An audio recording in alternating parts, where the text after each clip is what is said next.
E depois eu tive uma oportunidade para criar uma IB no Brasil. A gente temos uma licença e a gente trabalhamos muitas com a chinesa empresa.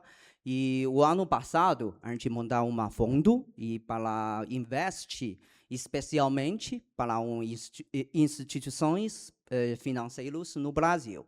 E a gente fazia alguma M&A com o banco, com fintechs. Por quê? A gente acha com todas as tecnologias novas, com a AI, com muitas big data, tipo de coisas, o mercado vai mudar.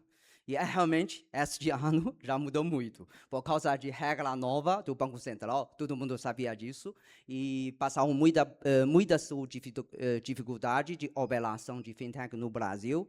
E por causa disso, o mercado está mudando. O mercado vai precisar de modelos novos e precisa de tecnologias novas.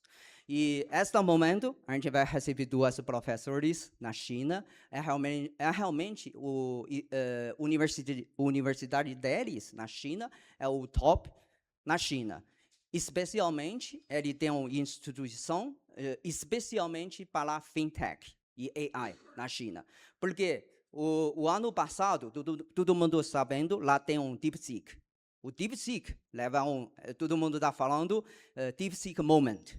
Eu relembro no Brasil também chama muita atenção com a DeepSeek. Eu acho que não é só DeepSeek. Eu acho que o Brasil precisa de AI.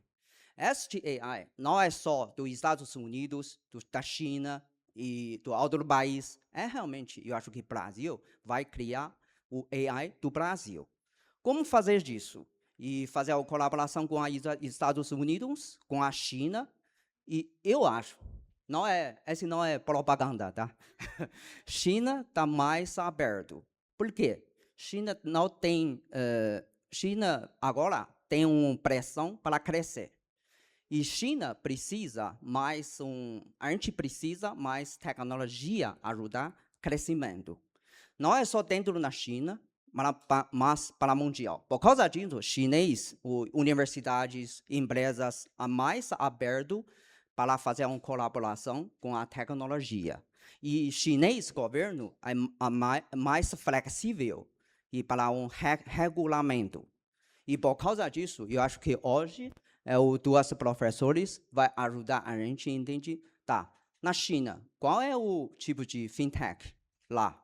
Todo mundo sabia, China tem Alipay, WeChat Pay, tem muitos bancos, mas, além desses nomes, qual é a tecnologia lá? E segunda, e sobre AI. Lá na China, tem muitas, tem DeepSeek, agora tem muito mais. Mas, qual é o tipo de tecnologia lá a gente pode levar para o Brasil? E como o Brasil vai ter uma estratégia brasileira, não é estratégia chinês. E para esse tipo de 2 estratégias, qual é o espaço? A gente pode fazer uma colaboração. Eu acho que esse tipo de coisa é muito importante.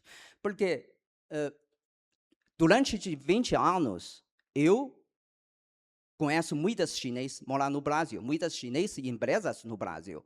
Mas empresas brasileiras com a chinês sempre tem muitas dificuldades, colaboração e comunicação, tipo de coisas. Eu acho que por causa de cultura, língua, distância, muitas coisas. Mas eu acho que é muito importante, a gente tem que alinhar estratégia. O que chinês precisa não é exatamente brasileiros precisa. Por causa disso, esse tipo de entendimento, comunicação e alinhar de estratégia é muito importante.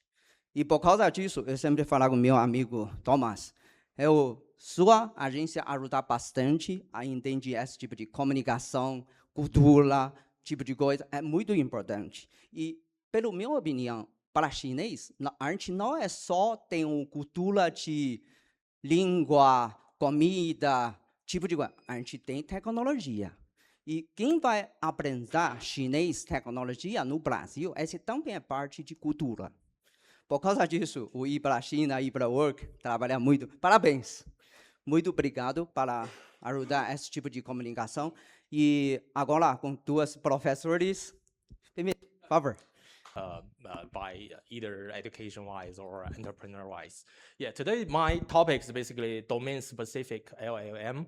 Basically, LLM stands for large language model, which is quite popular nowadays. Stand for like DeepSeek that Mr. Feng introduced, like ChatGPT from USA, Silicon Valley. And we basically build up a domain-specific LLM for fintech applications. And I'm Guangnan Ye from Fudan University. I'm also a professor at National AI Institute. Basically is the national highest AI education center, which is called Shanghai Innovation Institute. I'm also the assistant dean in College of Computer Science and AI Intelligence in Fudan University. And before that, let me introduce a little bit about the institution, Fudan University FinTech Research Institute. And basically, that region, that institute is the only one and very first FinTech research institute driven by computer science and artificial intelligence in FinTech domain in China. And we have two types of national platforms. One is issued by the People's Bank of China. It's the very first authorized designations from People's Bank of China. I read now only 2 of them are issued in universities, and we are the very first one. And the other is that the very first in financial industry is called the National Engineering Research Center for Electronic Payment and E-commerce, National Enterprise Technology Centers. And we also have several platforms from the Ministry of Education designation, also from Shanghai City, some of the platforms. And for the FinTech Research Institute in Fudan University, let me first introduce the dean of our institute, Professor Chai Hongfeng. He is right now is the only academician in the financial sectors in engineering in China. And also he used to build up the very first architect of the national financial instructions. For example, the development of China Union Pay, which is basically also do some business here in São Paulo. And also he used to develop a very first foreign exchange system in banking in China. And in the past 5 or 6 years, we have really leading the toppest project issued by the national platforms. For example, the very first 3 ones leading by Fudan University is called the National Key Research and Development Program project. Basically, for each one is millions of US dollars scale. And in the past 5 years, the total fund exists 50 million US dollars for the whole institute. And after that, it's my brief introduction. Basically, Mr. Feng already introduced some of that. I got my master degree in the top university, Peking University. I think some of them may know that I'm from the National Key Lab in AI, Artificial Intelligence. After that, I got my PhD at Columbia University. My supervisor is basically the Dean of Engineering School of Columbia University. And after my graduations, I went to IBM Watson, TJ Watson Research Center. I'm also the founding member of FinTech Institute and work there for 6 years. I've been involved leading several top-tier FinTech project, collaborated with institutes like Bank of China, like Bank of America, Citibank, Japanese Mizuho Bank, ING Bank from Netherlands, etc. We basically developed anti-money laundering systems for risk control and non-performing loans system prediction, and we also do some investment in Wall Street. So I've been in New York City for 12 years. So 4 years ago, I went back to China and joined the Fudan University FinTech Institute as a professor. Right now, my team, I have more than 50 graduate students working in this domain. I hope by our contribution to this community that the development of FinTech in China will move a little faster. And right now, I'm leading a founding existing $10 million US for in the past 4 years. So before the detailed introduction, I'll first introduce our frameworks. Basically, it contains in 3 different layers. The very first one is the data layers. You know that in fintech, the main difficulty is basically if you want to apply the machine learning models or large language models in this area, it needs a lot of data. But the issue of the data, Thomas, maybe you know that well, that we have a lot of regulations for data in financial institutions. You cannot really put the data outside your sectors. So in order to train those large language models, basically, we may first do some simulations on the data. For example, if you have a small portion of the data in real scenario, in real banks, we do need to generate a large scale of the synthetic data, which follow the similar distributions of the real data. So we use the synthetic data, collaborate with basically, we have a joint project with UnionPay in China. We generate millions, billions of data. Some of them are transaction data, some of them are other relationships happening in the financial area, so that we are able to use those data to train the large-scale language model for machine learning or for some AI agent, stuff like that. And we also in order to efficiently process those data, we basically store them into a large-scale graph database. Basically, those database has the capabilities to handle billions of data. Basically, if you have a graph database, it means you could handle like billions of nodes and even tens of billions of edges among those nodes. For example, you could consider each node in the graph represent a banking account in financial sectors. And you have some transactions between different banking accounts, and then you could create a link between those nodes.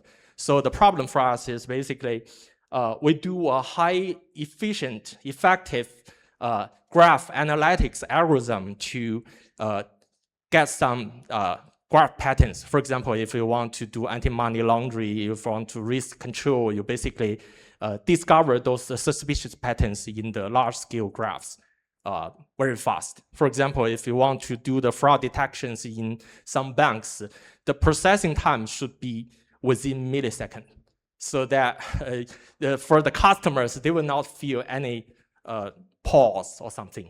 And every stuff like anti-money laundering is already finished in a minute, in a millisecond. Yeah, that's what we did. And by using those stored large-scale data, as well as store them efficiently in the graph database, we basically train this domain-specific LLM.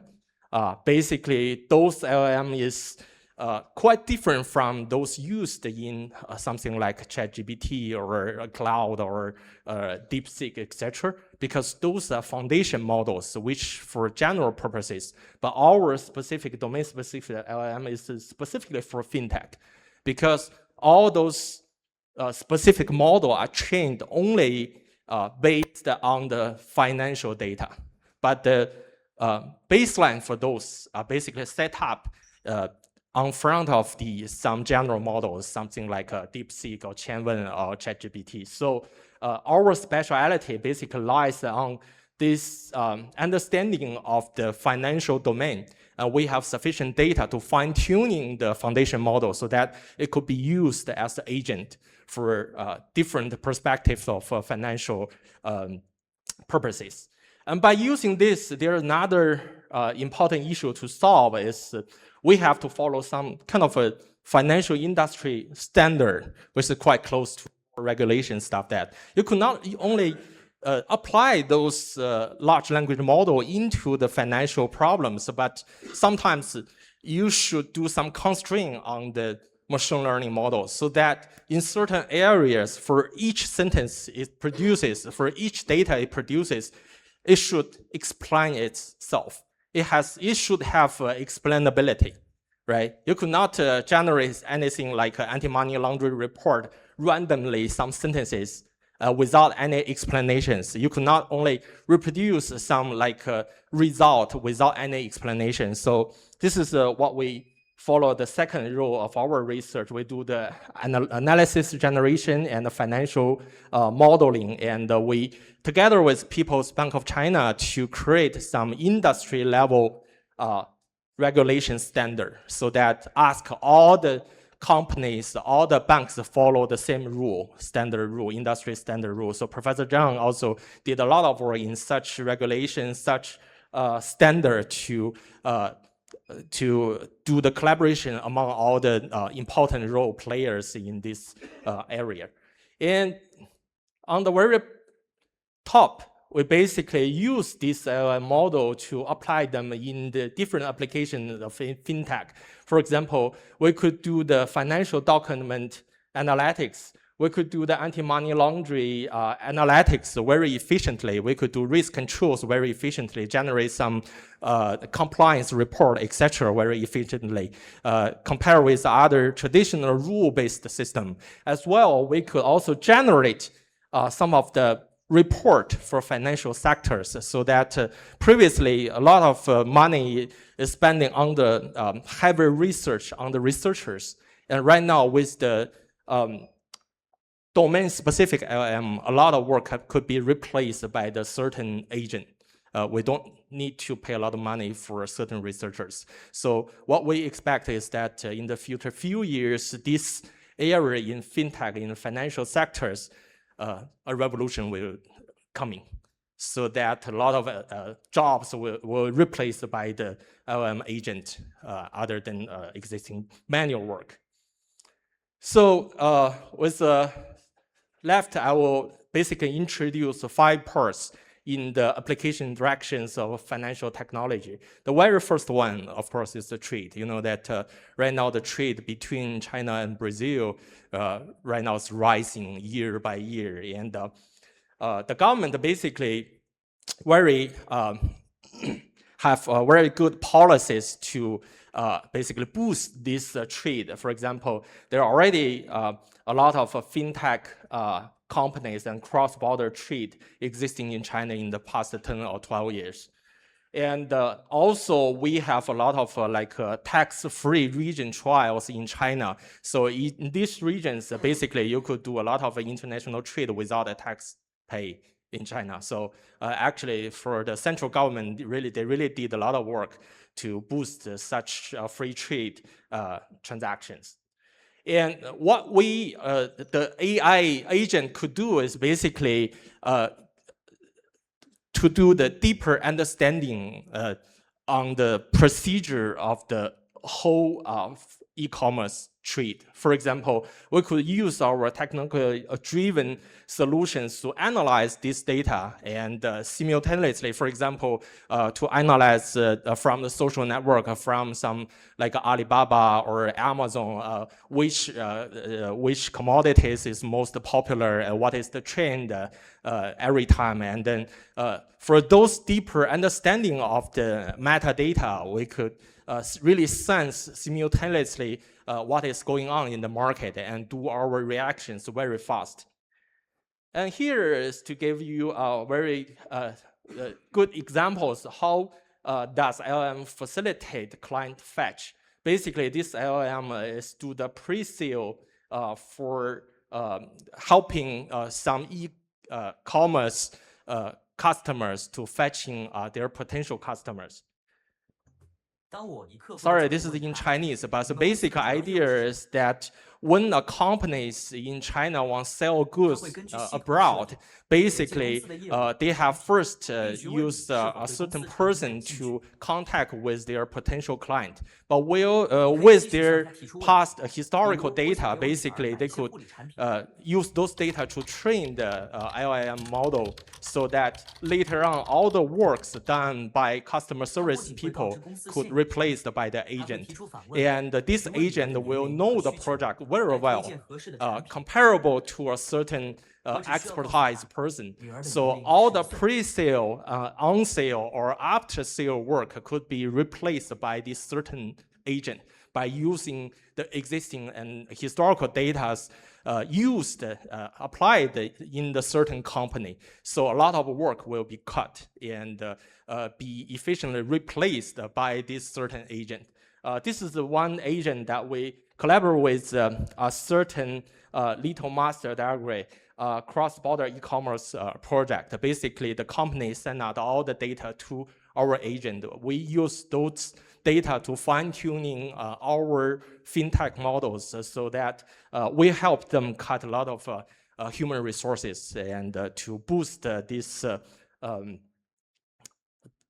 e-commerce very efficiently.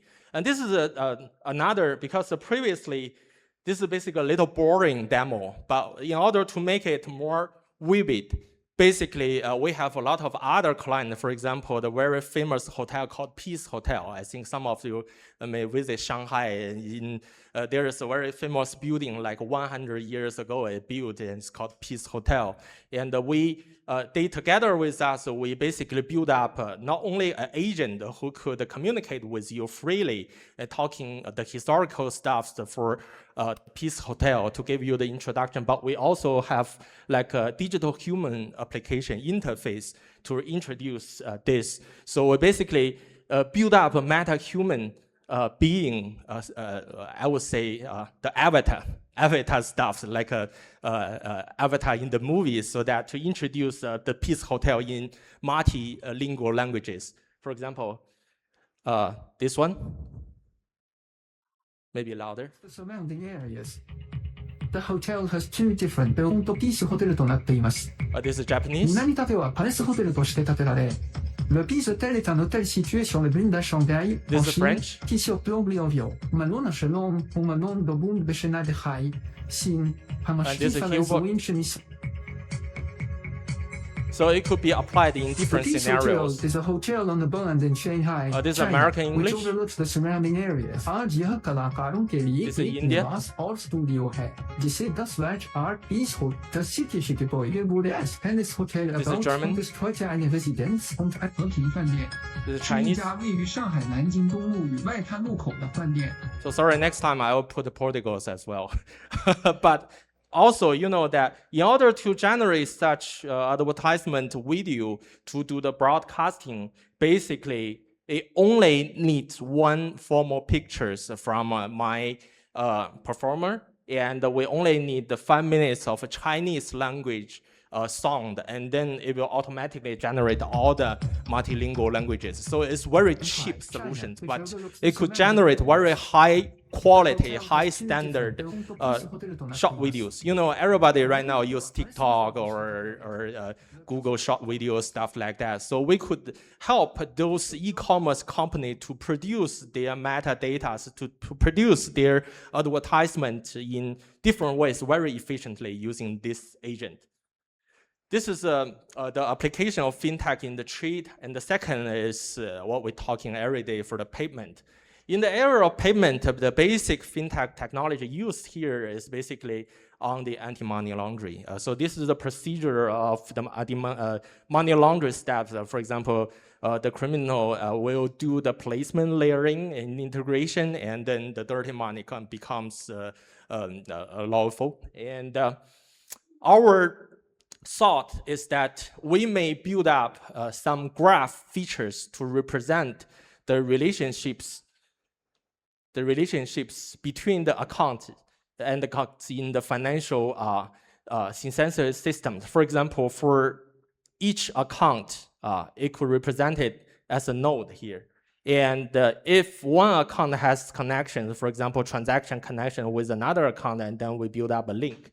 And then in order to discover some suspicious patterns of the money laundering, basically you're trying to do these suspicious graph discoveries in the gigantic graphs, so that later on, if you use these machine learning models gradually, you will find, okay, certain types of graph pattern represent some types of money laundering, and the banks or the financial institute will discover that very quickly and efficiently.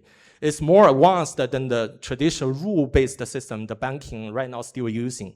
So by using this, techniques. We basically have several like US patents whenever in IBM research. And basically the very first AI-driven AML system in Bank of China New York branch, basically I lead the team. I'm the PI for the whole team to develop this whole system. And the second version of that AML system basically is the current I'm working together with Professor Zhang. Right now we are working on the topics of the high performance and trustworthy cross-border trade payment supervision. It's basically the national key technology research basically implemented, collaborate with several top-tier institutes. For example, we collaborate with another 9 different institutes. Some of them are like top universities like Tsinghua, Peking University, and Chinese University of Hong Kong. We also collaborate with UnionPay and ICBC in China, the largest bank in China, so that we use their data and create a certain graph to basically do collaborative anti-money laundering or risk controls across different agents. So we have basically a showcase, a demo to interpret the whole procedures. Sorry, this is in Chinese demo, but I'll explain it to you. For example, this is basically the interface of the entire system. When you are dealing with the bank or financial institute first, and the bank's all the data will pull into your system and create a gigantic graphs. These graphs basically contains billions of nodes and tens of billions of edges.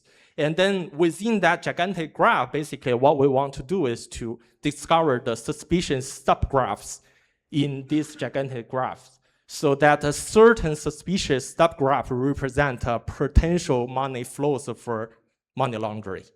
And by doing this, basically compare with the traditional rule-based stuff. For example, the traditional rules of anti-money laundering is like, if you do the transaction larger than 10,000 US dollars and you do the several times within a month, and it's potentially that you're doing some criminal record, stuff like that. It's quite stupid.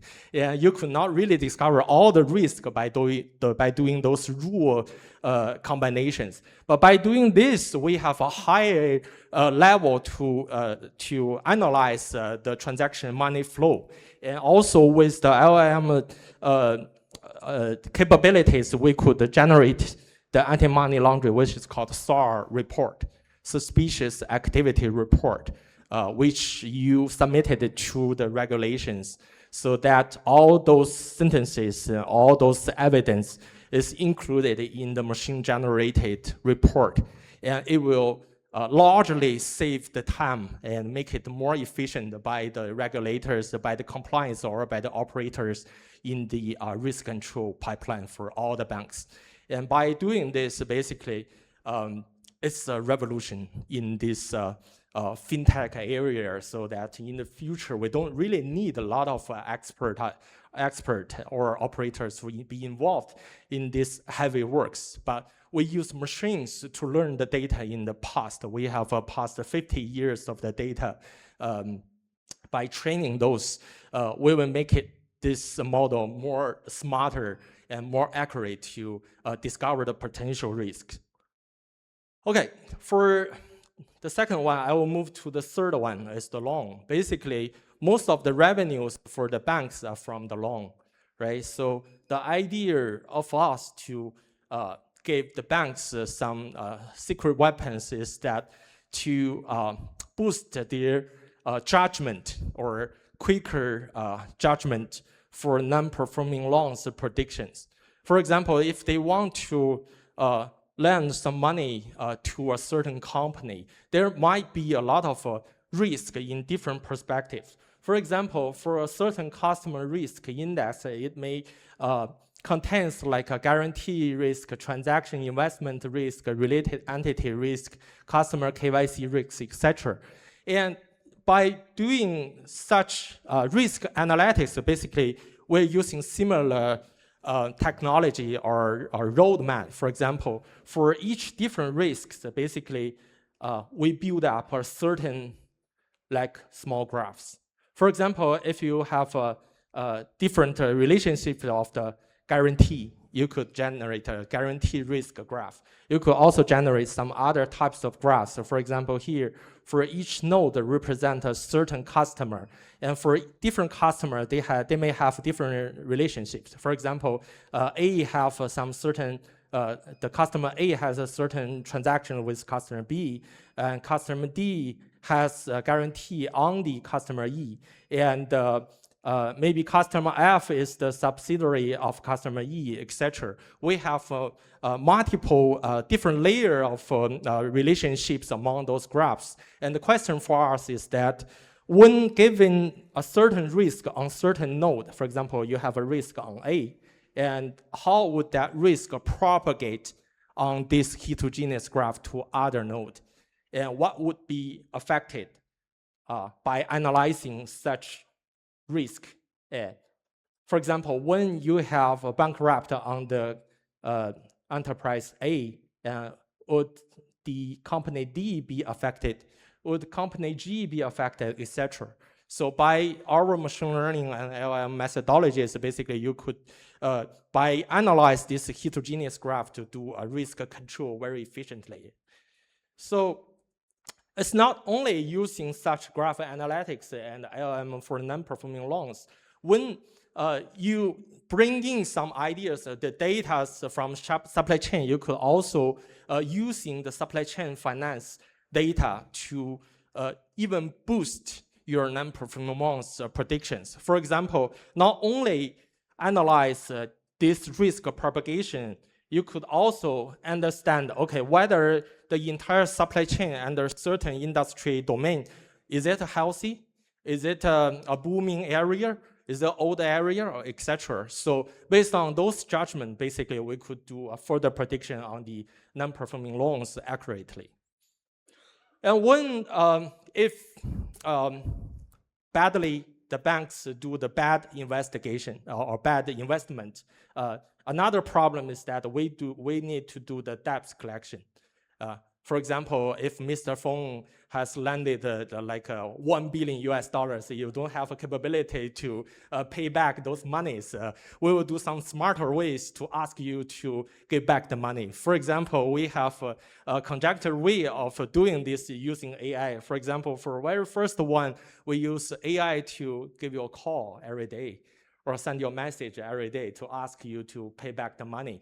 And the AI will find different ways to do this communication by doing that. And we further, together with some lawyer, to generate some lawsuit, send the message professional to you, so that if you are not answering the call, if you do not reply the messages, and then our system will generate the law document automatically, very professionally, and send it to you and give you the pressure. You do need to pay back the money.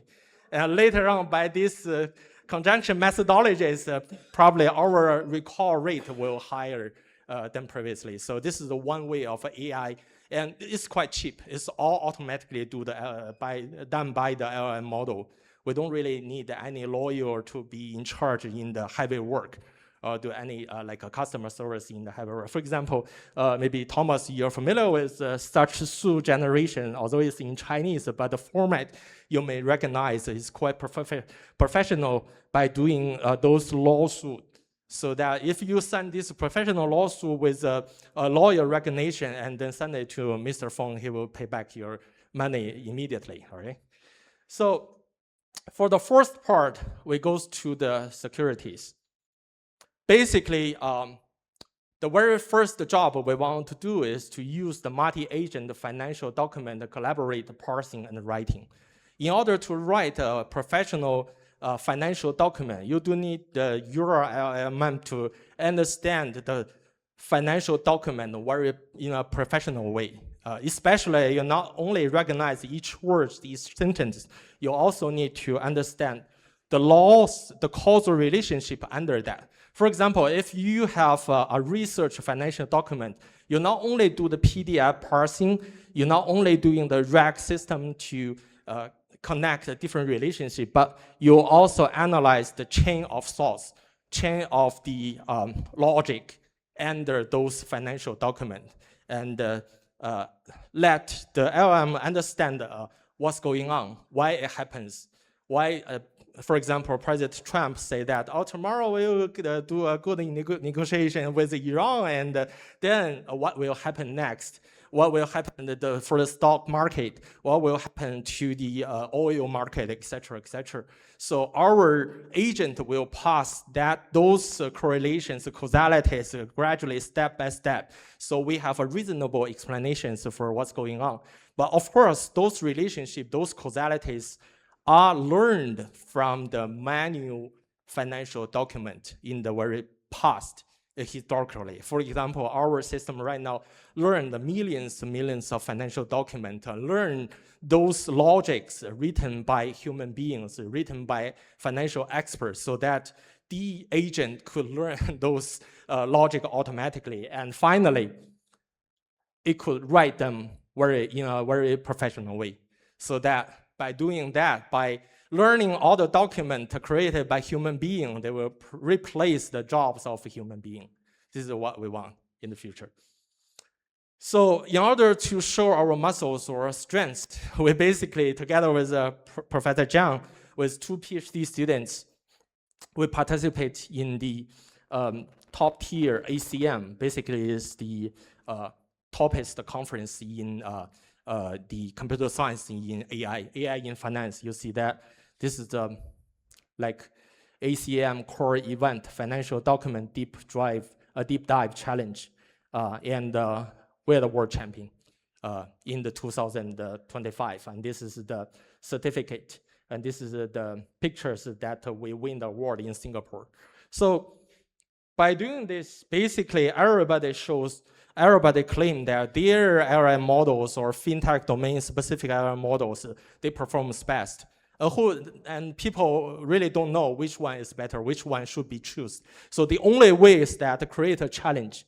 For example, the ImageNet challenge created by the Stanford professor Li Feifei is basically ImageNet, image classification task, and she asked all the participants into this challenge, and finally, the group from Jeffrey Hinton, AlexNet win the game, right? Similarly, in the financial area, we also participate in this top-tiered challenge and win the very first one. And the other competitors from Microsoft or some other well-known research institute. So in order to do this, basically, we want to migrating the model humiliation and bias questions, and together with the graph knowledge and the LLM to construct the financial causal knowledge graph to empower the LLM, enhance the logic and reduce humiliation. So as I mentioned to you that for example, in the area of research, financial research report writing, we basically analyzed more than 1 million financial documents very professionally. And in order to create a professional financial document, it's like for each financial document, it may contain hundreds of pages. And in order to generate a reasonable one, we basically use those LLM those agents to mimic each row to generate those research report. For example, in reality, in traditional way, in a research group, basically there are different characters, different roles to create that research report. For example, we have a chief scientist that basically process the whole infra for architecture of the research document. And for each specific researcher, they will generate each section of the document. And then for the research assistant, they are generating the data analytics based on the data of their internship get from the internet, and to draw each figures and each folders. And then they also have a human reviewer and a summarizer to check the report. This is the traditional way of a group how to do the traditional research reporting writing. And what we going to do is to mimic each role of this certain person to generate an agent, replace the role of these human beings. And we generate 6 different agents, 6 different LLM, and mimic the entire workflow of all those research group and ask those agents to talk to each other. Basically use the LLM to let the machine learning model to teach each other and to collaborate with each other. And finally, we got something like this. This is a really brief intro of the generated financial document. It not only contains a lot of beautiful tables, it also contains some figures, etc., and for some summarizations of a certain research area. And in order to generate this, we only trigger our entire model's backtime in the terminal. And for each steps, it will call different roles of the agent. And all those agents will collaborate step by step. And after maybe 5 minutes, it will generate the entire hundreds of pages of this research document for certain financial area. It will totally replace the work for human beings in these security areas. So I would say that it's another revolution if you're using the agent to replace the human beings' work, and it will generate more accurately and more efficiently. And also, when you do the analytics of the research paper, of course, you could understand and discover some factors which may affect the stock market. So another direction of my research is basically do the quantitative trading. Because everyday people from different research groups for financial sectors generate a lot of research papers. And we could ask the machine to understand those papers and automatically discover different factors from those papers and use those potential factors, helping us to use machine learning model to do the quantitative tradings. For example, the machine will tell us, okay, what will be the stock market tomorrow be like? Would that be like we do the investment on IBM or Google or Microsoft? Which one should we drop, etc.? And it will discover, sense the market very accurately and very efficiently, more efficient than human beings. So this way we could earn the money very quickly. All right. So for lending application, basically, all those applications, all agents are driven by the National Key Research and Development Program in China. It generates the SAR report. It also have some commercial implication project. For example, the Guotai Haitong bond basically is the largest security companies in China. And we have the joint project with them to replace the entire groups of people who generate that manually. And right now, the machine learning model will replace the whole group to generate automatically. And we also win a lot of different awards in China and also internationally. And finally, we go into a small session, but actually it's not a small session, it's about the insurance. Insurance is very important to linking our society to the financial sectors. For example, you know that in China it's growing like elder people becoming more and more important populations in China. So we need to do some preparations for very professional financial insurance for their after retirement. So what we generate is basically collect all the data from the hospital.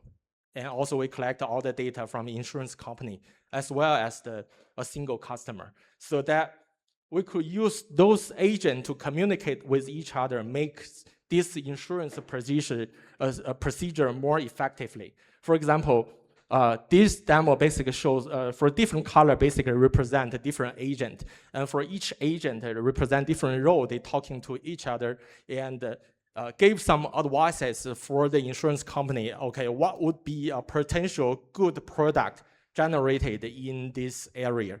And what would be a good insurance product to a certain customer. It also could be do the pre-sale to a certain customer to make this domain in a more effective way.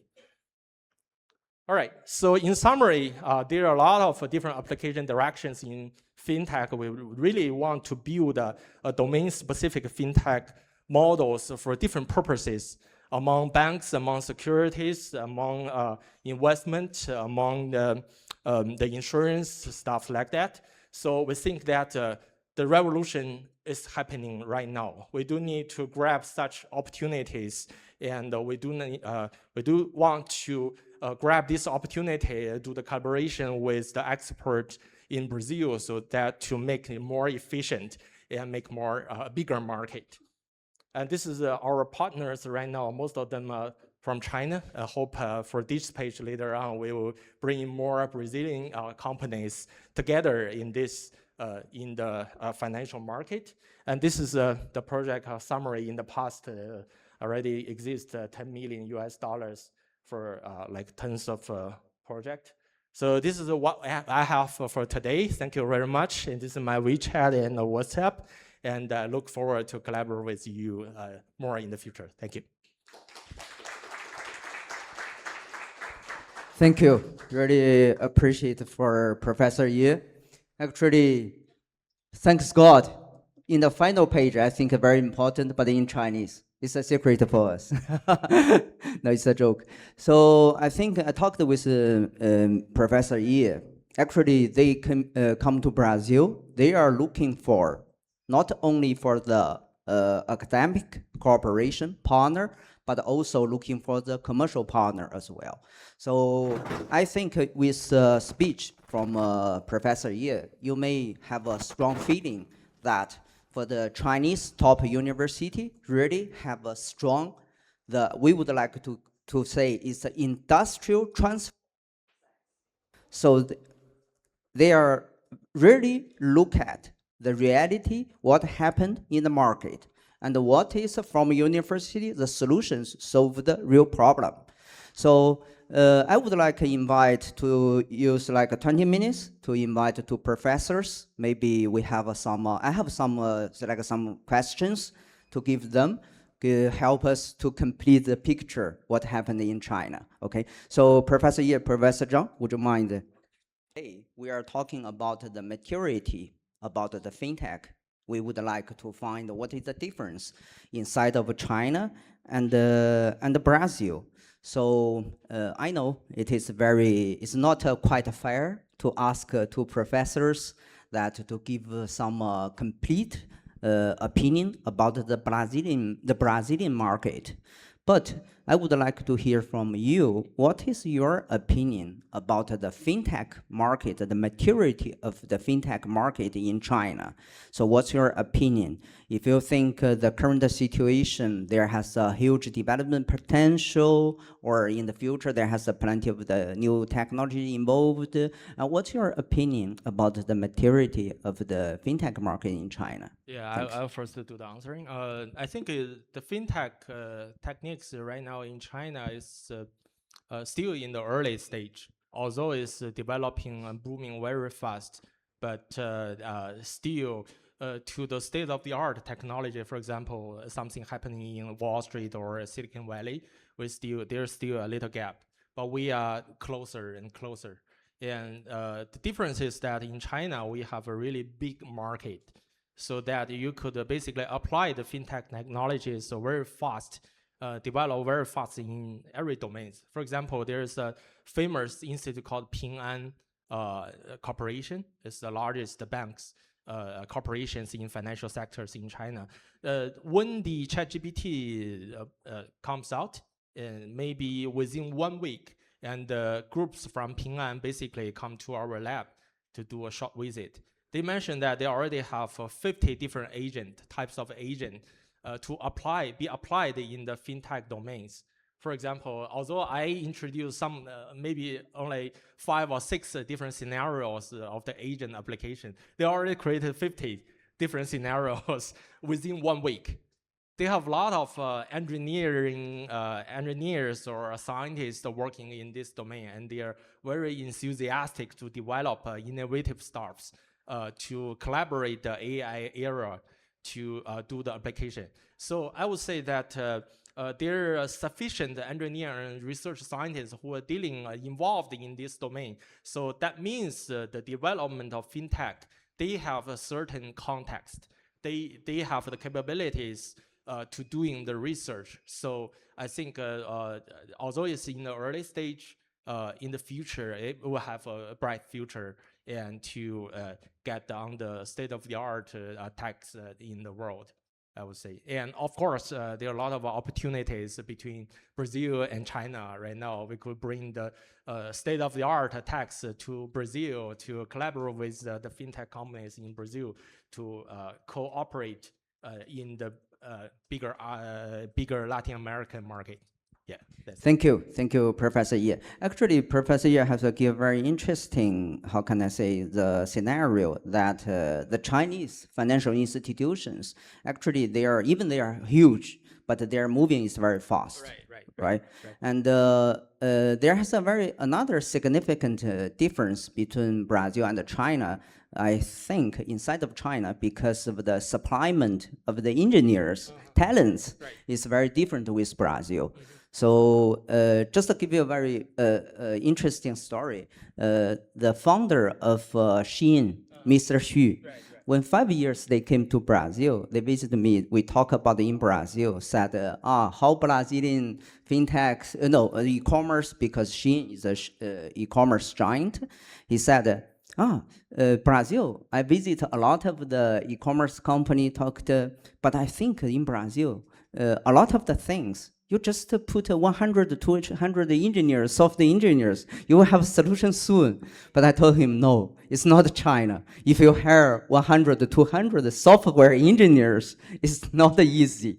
Brazil has about 40,000 to 60,000 engineers. We are talking all of the engineers in China. But China every year has 6 million the students graduate from the engineering area. So it is I would say that in China, the engineer is far more than the consumptions in mainland China.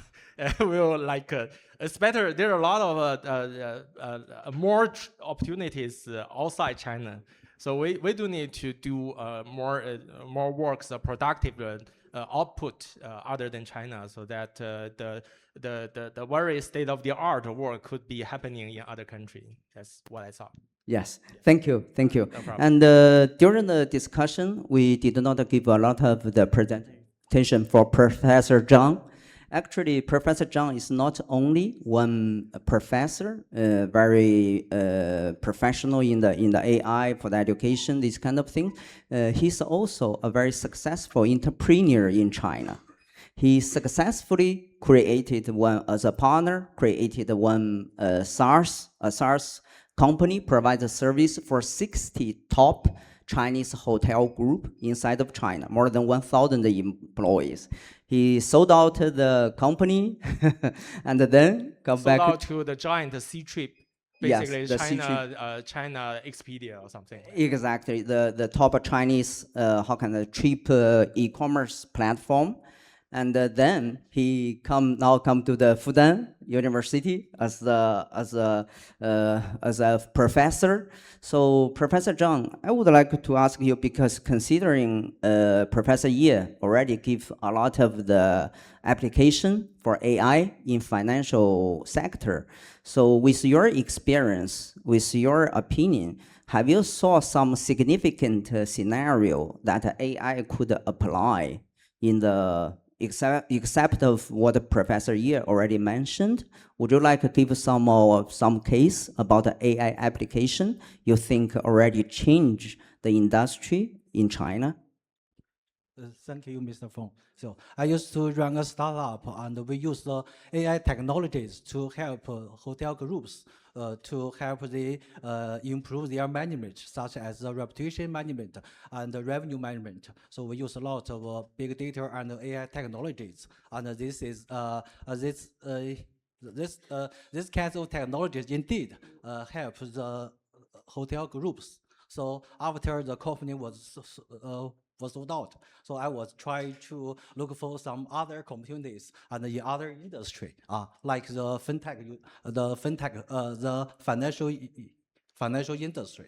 Just like mentioned by Professor Ye, there are so many scenarios like the loan. So I think there are so many real application opportunities in the finance. So In fact, I used to do something very related to the finance when I was running a startup in hotel. So the supply loan for the hotels. You know, so every hotel they run they did not own the real estate. So if they want to loan some money from the bank, so it is very hard. I live in China, so we just use some data from C-Trip. We know how much is the cash loan every month over the C-Trip, and also we can control some cash flow. So we use these technologies to help the hotel. We can use we can give some credit loan for these hotels, and this is also a showcase for the AI technologies used in hotel and the finance. So basically, it's a financial supply chain applications in the hotel area. Yeah. Another perspective of why I invite Professor Zhang to my team is because we are classmates 20 years ago. We have a strong relationship like 20 years. So we know each other very well. And but we are quite we have a different alternative capabilities and stuffs, because I'm basically in the research area. Although I'm working for IBM for 6 years, but all those are still in the research domains. But Professor Zhang actually is a very successful entrepreneur, running the company from one person to 1,000 persons.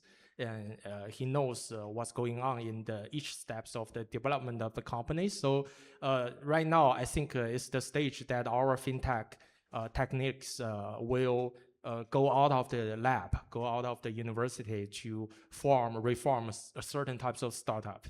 And we're reforming such startup by the help of Professor Zhang joining the team. So I think it's a window chance for us for this very big moment. Yeah. Thank you. Really appreciate it for Professor Zhang and the conclusion from Professor Ye. Here, I don't have more questions, but the last one, I have another, maybe it's difficult, but I think very important. So considering Fudan is the top university in China, and both of you are top researchers and the professor in China as well. What you are looking for in Brazil? What kind of the cooperation? What kind of the opportunity you already saw between Brazil and China? Yeah, I think this is a quite good question. I think for the collaborations, we could do multiple ways. We're quite open to different kinds of collaboration. For example, the company collaborations for the university to company or university to universities. I've noticed also there are some faculties and the senior professors from top universities in Brazil. For example, the University of São Paulo.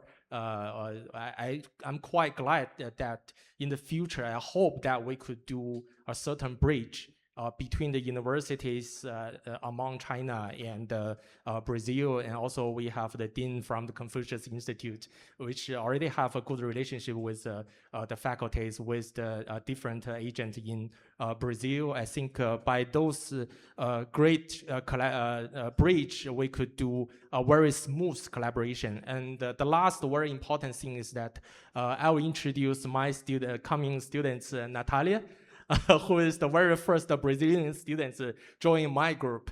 Yeah, and I hope by more and more Brazilian students join the education system in China, the top university in China, we could, by those Brazilians who knows Brazil market very well, we could basically settle down all the top technologies coming from China to the market of Brazil and make the collaboration more smooth and more efficiently. That's my thought. Yeah. Thank you. Really appreciate for Professor Zhang. Just to give you a final, how can I say, information that inside of China, as a student, if you graduate from your high school, if you want to apply Fudan University, oh my God, very difficult. It's something like apply for Harvard or MIT in USA. Yes, so I think now between Brazil and China still has this opportunity because there don't have a lot of the Brazilian students out there. But a lot of the Brazilian students in United States. So if you're comparing the quality of the education, the opportunity in the future, so China, I do believe, is still a huge gap for the opportunity. And Think also, about that. one more thing to mention is that right now the government relationship between Brazil and China is the toppest, the toppest layers in history. President Xi and President Lula, they have together to build up the One Belt, One Road system to bring more opportunities both in Brazil and China. We hope by our solid works in the area of fintech, we could do more contributions for the government to set up more friendship between the two countries. Yes. Thank you. It's really like marketing, okay? But actually, it's a real, the information would share it with you. Thank you. Thank you. Thank you. From Fudan University Research Institute, specific on this subject. I compliment them by their magnificent presentation. As well, I greet Jeferson Procópio and Carlos Augusto de Oliveira, the experts of Brazil, that will tell us how the things works in Brazil. That is very important to see. I would present to you the emergence of law on data protection, the general data protection, 1918 of Brazil, and in the final, fintechs and data protection, following the lines that are there in perspective. First of all, pioneering laws on data protection. The need to protect privacy is recent and has become urgent due to the technology having facilitated access of, movement of, and dissemination of information. Its first and most important regulations were the German Federate State of S Act of 1970, the world's first data protection law, the very first one. The Council of Europe Convention 108, published in 1981, on the processing of personal data. The Directive 97/46 of the European Community, 1995, which defined personal data and provided for its processing and free movement. And finally, the important General Data Protection Regulation, GDPR, approved by the European Parliament in 1918, whose purpose is to regulate more strictly and rigorously the collection, storage, and use of personal data in order to create trust and enable the development of digital economy. Its fundamental principles are legality, fairness and transparency, purpose limitation, data minimization, and accuracy. B, forms of data protection legislation. Regarding the form of data protection legislation, there are basically two trends. The first one, concentrating data protection provisions in a single law. The best example of this is the General Data Protection Regulation of the European Union. Second, data protection provisions are scattered across various laws. The best example is the US federal legislation.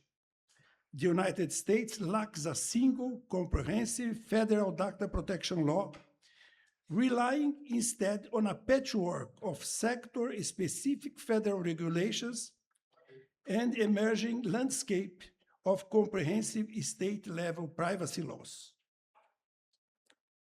Brazilian federal law, known as the General Data Protection, LGPD, has been in effect since 2021.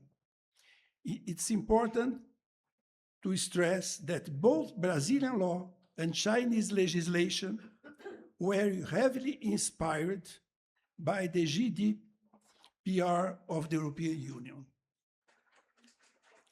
Now, it's important to see the main lines of the Lei Geral de Proteção de Dados, 1918, or the Brazilian law. First of all, summary description.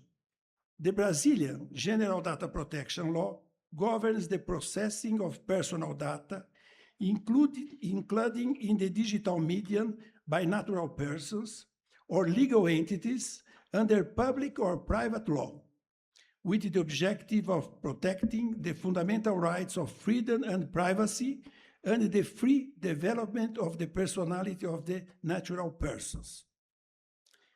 The 64 articles of the law are divided in 10 chapters, whose titles demonstrate, on the one hand, its comprehensiveness, and on the other, how much it was influenced by the European Union GDPR.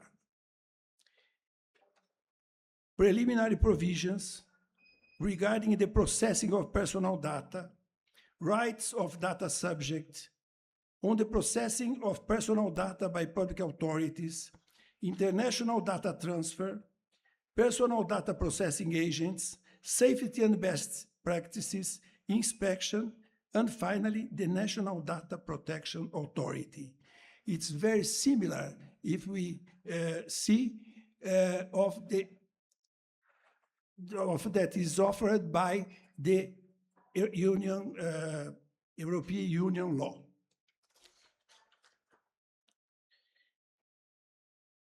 Key aspects to highlight in the Brazilian General Data Protection.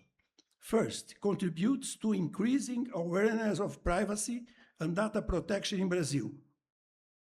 2, establishes the foundations, principles, and rules for the processing of personal data, including setting standards for oversight and potential liability. Third, allows the data subject to request information in addition to requesting access, corrections, deletions, and portability of data.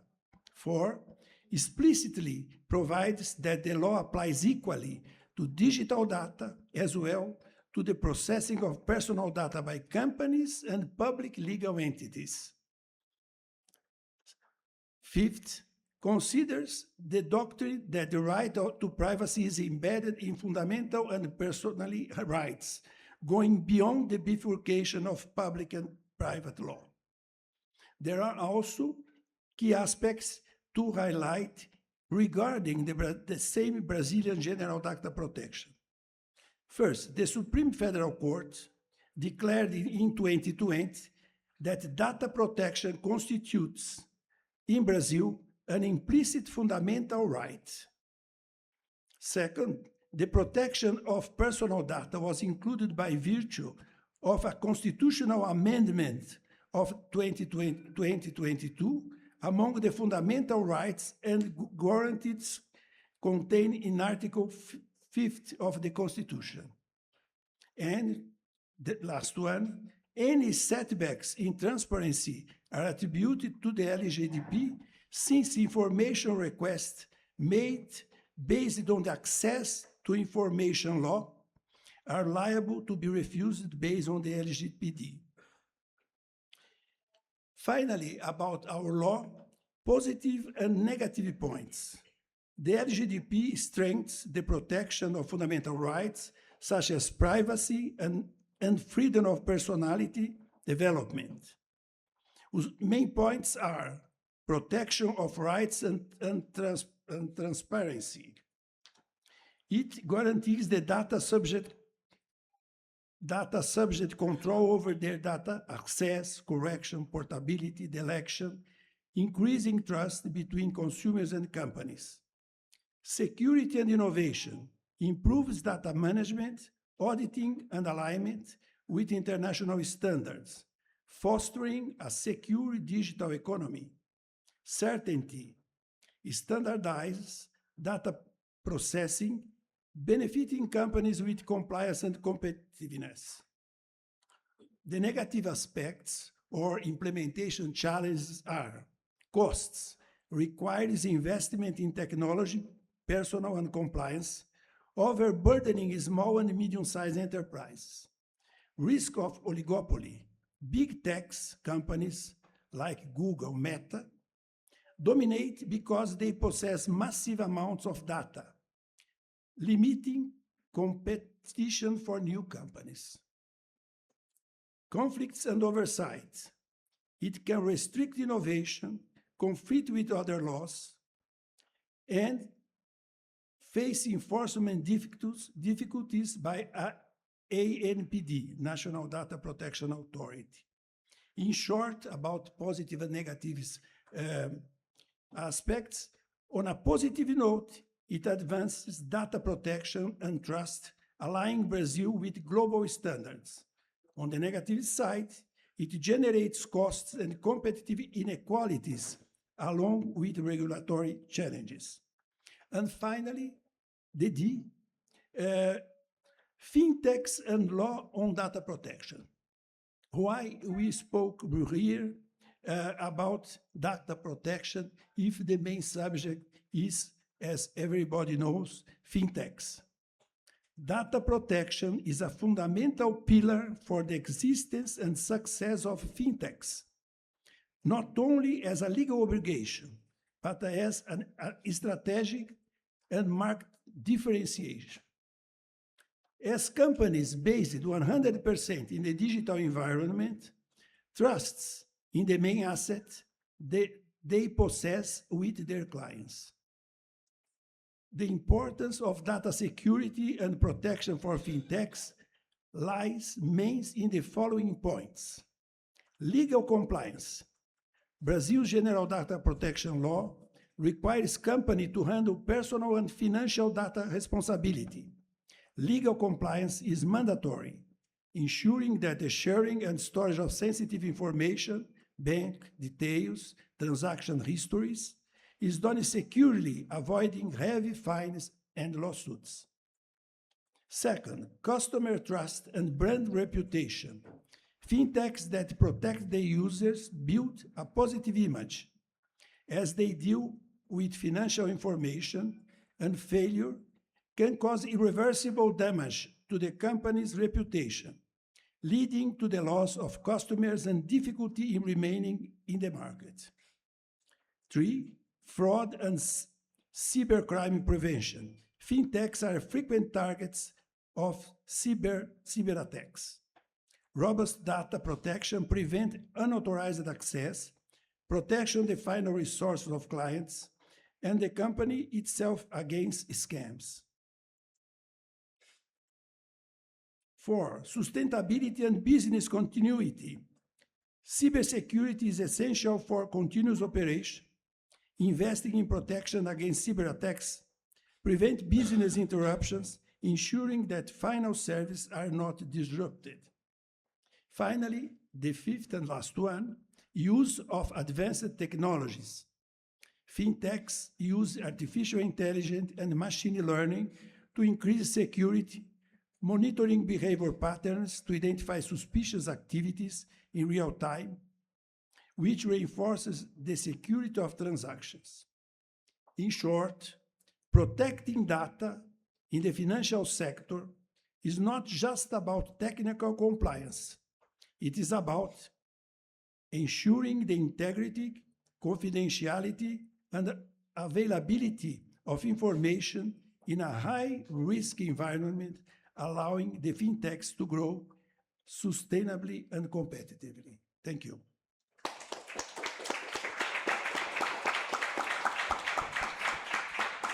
Thank you, Professor Rodas. Professor Ye, 2 years ago, we were with Professor Rodas in China.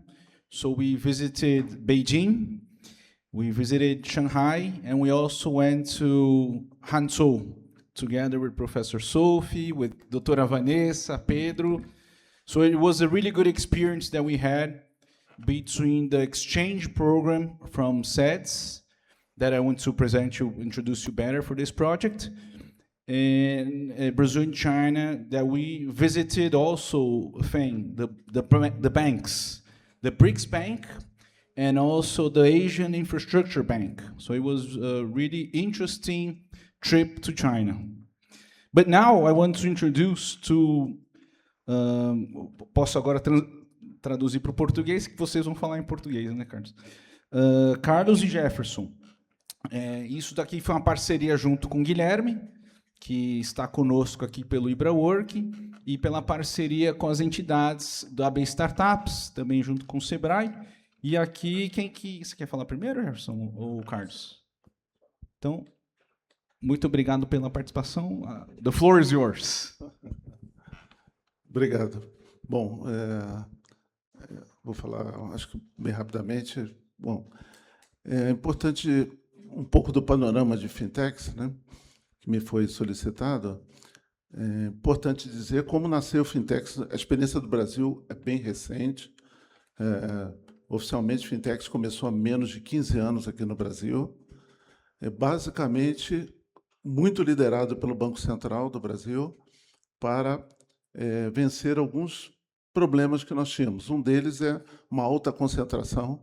5 bancos tinham aproximadamente 90% do crédito no Brasil, e pela infraestrutura que eles tinham, não chegavam à população de baixa renda em função dos altos custos, né, infraestrutura de mainframes, etc. e tal, que é um legado que veio da década de 70, 60, etc. Né? E, por conta disso, se tinha uma premissa, não sei até que ponto é verdadeira, dá para discutir muito, de que não havia competição, né? Dado poucos bancos, muita concentração, e com isso os preços, tanto de tarifas quanto os spreads bancários, muito elevados. Então, se começou uma jornada, o Banco Central fez uma agenda estratégica, talvez seja uma das poucas coisas que o Brasil conseguiu fazer com uma visão de longo prazo, ao contrário da China, né, de que começou uma agenda de mudanças regulatórias, flexibilizando, então, para a entrada de novos modelos de negócio. Né? Então, em 2012, se permitiu, então, entidades de pagamentos. Né? Em 2018, de crédito, as SCDs, Sociedade de Crédito Direto. Né? E começou-se, então, com a mudança, claro, com a tecnologia, né? Modelos mais leves que podiam desenvolver uma solução, uma aplicação para vencer problemas, dores que os clientes tinham, que os bancos não conseguiam atender. Né? O resultado foi espetacular. Né? Então, nós temos hoje por volta de 1.000 fintechs atacando todos os problemas possíveis, vieram se desenvolvendo e cada vez mais solucionando problemas específicos. Né? Hoje, falamos muito do PIX, né, o pagamento instantâneo brasileiro, que é um case mundial, mas ele, na verdade, só foi bem-sucedido porque já tinha um ecossistema de fintechs bem desenvolvido que conseguia oferecer isso para toda a base de clientes. No PIX, e o grande teste foi a pandemia, se conseguiu viabilizar e incluir mais de 50 milhões de brasileiros que não tinham qualquer acesso a qualquer tipo de transação financeira, né? Recebiam dinheiro, etc. Né? Então, esse movimento veio crescendo sucessivamente, de maneira a reduzir drasticamente pagamento de tarifas. Hoje, muito poucas tarifas se pagam por conta dessa competição que as fintechs surgiram, e também acabou estimulando todo o mercado na medida que os bancos começaram também a desenvolver plataformas digitais, começaram a introduzir a mentalidade de inovação e a velocidade de adquirir novas soluções e fazer parcerias com fintechs. Hoje é muito comum bancos comprarem fintechs ou, de alguma maneira, estabelecerem serviços conjuntos. Né? Então, tem um leque muito grande hoje no Brasil de fintechs, e algumas já se tornando bancos. Né? Algumas cresceram tanto, o Nubank talvez seja talvez não, com certeza um mau exemplo, mas já tem outras seguindo a mesma trilha, de forma a conseguir varrer toda a população. E, em termos regulatórios, hoje, já não há mais diferença. Se fala muito de assimetria regulatória e tal, mas, na prática, já não há diferença. Toda fintech tem que seguir toda a regulação de money laundering, de LGPD, prevenção de dados, enfim, toda a prevenção a cyber, né? Claro. Enfim, toda a regulação hoje já está bem calibrada, em que hoje as fintechs também têm que cumprir da mesma maneira. Então, cada vez mais difícil no mercado brasileiro você hoje distinguir o que é uma fintech do que é um banco realmente. Porque todos eles caminham para, com toda a digitalização que o mercado passou, né? Hoje em dia, também no Brasil, você pode fazer qualquer transação de maneira digital. Então, essas plataformas estão cada vez se integrando mais e, claro, com a vinda agora da IA, isso está transformando completamente. Hoje já temos no Brasil algumas soluções em que, basicamente, você é resolvida totalmente por tecnologia, ou seja, através de uma plataforma, o WhatsApp aqui no Brasil é bastante utilizado. Hoje você já tem soluções que você, pelo WhatsApp, você faz todo tipo de transação. Então, já conseguimos enxergar hoje bancos que você não precisa ter nenhum tipo de contato humano, pelo menos para resolver transações, né, para processar ordens e transações de maneira geral. E o passo seguinte, que já está acontecendo, é a integração com o DLT, né, com blockchain. Então, essa é uma realidade não só para fintechs, como eu disse, já não tem tanta diferença. Então, hoje já se caminha para integrar com o blockchain, né, de várias modalidades, trazendo também essa realidade para dentro do mundo financeiro. As stablecoins é o exemplo mais clássico, em que no Brasil ainda o processo de cross-border, de transferência internacional, é caro, é demorado, passa por várias etapas, e o stablecoin já está resolvendo isso, e a regulação brasileira já está vindo para habilitar as empresas de DLT, né, as exchanges, para dentro do sistema financeiro, colocando requisitos necessários para que haja proteção de divisas, para que haja todo o controle contra a lavagem de dinheiro, enfim, combate ao tráfico, né, etc. E tal. Então, cada vez mais o sistema financeiro está se integrando completamente, usando todas as tecnologias e unindo o que tem de melhor no Brasil. Claro que tem problemas, né? Tem um ciclo de mortalidade grande para qualquer fintech que começa, mas, dado que o motor é inovação, isso é esperado, né? É esperado que nem todas dão certo, mas o retrato final disso é que caiu bastante tarifas, taxa de juros no Brasil é um problema, sempre foi, mas já tem uma competição maior, pelo menos a oferta de crédito hoje atinge toda a população, né?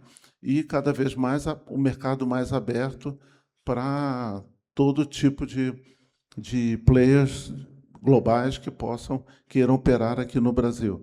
Então, é um movimento que continua essa agenda do Banco Central caminhando gradativamente e vem transformando a indústria em menos de 15 anos. Estamos falando aí de um período bastante curto. Acho que para dar um panorama, acho que foi isso.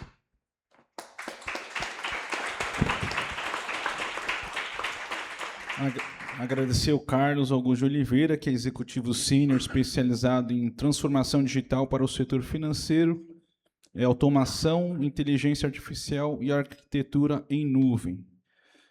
O nosso próximo speaker, o Jeferson, que eu tive conversando com ele tem um projeto, inclusive, do Tendências, né, Jefferson? Ele é fundador da CEO da Quick Digital Pagamentos, atua com inovação em meios de pagamento, liderando a implementação da tecnologia de pagamento invisível por biometria da palma da mão da Tencent no Brasil. É embaixador do InovaBra e advisor de startups e mentor no Founder Institute. Seja bem-vindo. Muito obrigado, Thomas. Obrigado ao Ibrawork pelo convite. Muito bom estar aqui ao lado de vocês. Bem, na nossa visão aqui, falando de Quick Digital, e a gente atua nessa parte de varejo, né, a gente atende subadquirentes, a gente atende adquirentes, nós atendemos software houses de PDV no Brasil, então, com modelo de aplicativos para Smart POS, Tap to Pay, embarcando serviços financeiros, né?